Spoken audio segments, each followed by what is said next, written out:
As I sit, as I sit and begin my day, the landscapers cleaning up the neighborhood, the sun coming in on me.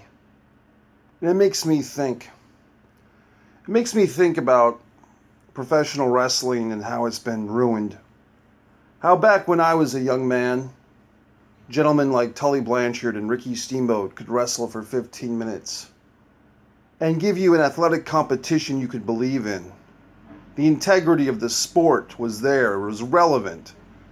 And wrestling was something that I cared about. But now, you got guys like Will Ospreay, a fine athlete, but he's just doing these choreographed stunts in order to have the highest flip. I mean, if he's 220 pounds, that would be after a fine buffet meal for the guy, and people just love a guy like that.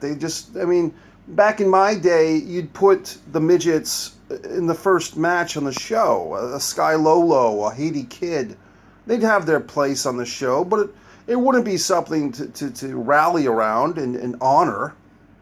But now you get guys, second generation brats like a Cody, the man without a last name, and he wants to have it both ways. He wants to leave the big time circus, make his own little independent circus.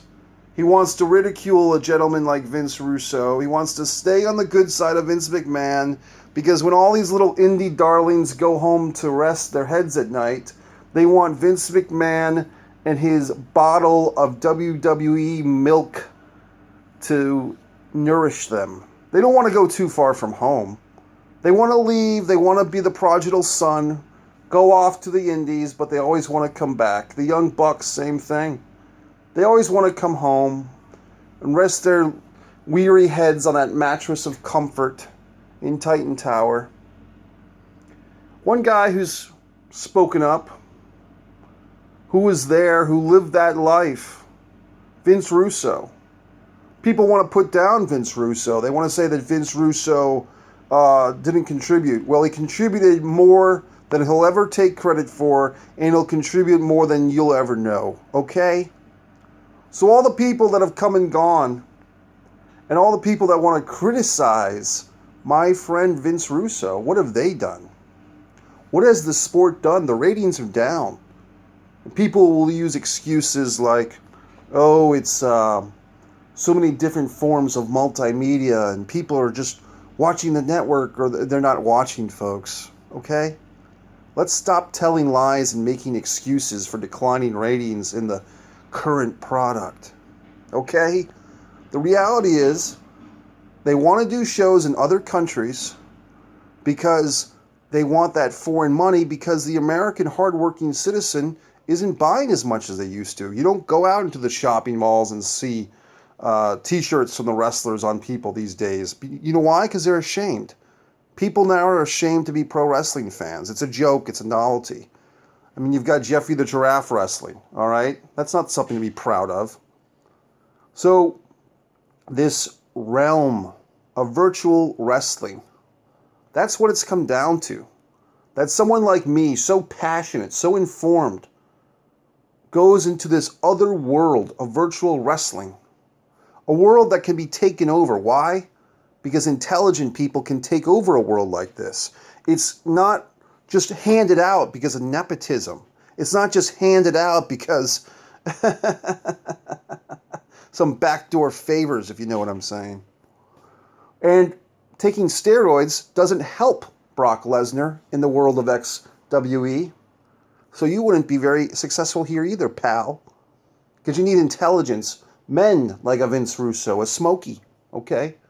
Reggie Tiller, RT as I call him. Tyler Durden, folks. These gentlemen have come together under my consultation, Mike Messier, and we are bringing together a force to take over this XWE. And when XWE reaches the mind of you, the fan, and you realize that XWE and Project Mayhem is the best thing going, in professional wrestling today. It's not some choreographed crap therapy segment. It's not some high spot fest. It's not Dave Meltzer with his little stars. It's a new and exciting experience in professional wrestling we can all be proud of. Remember that? Pride? Remember when you didn't have to apologize for the wrestlers?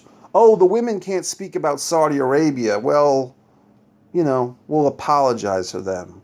Brock Lesnar hasn't defended his title, and he's been a proven steroid user. He's been proven to take estrogen blockers, but we'll apologize for him.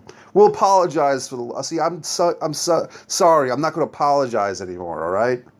So you've given me this platform, but XWE, sometimes you have to be sorry what you asked for.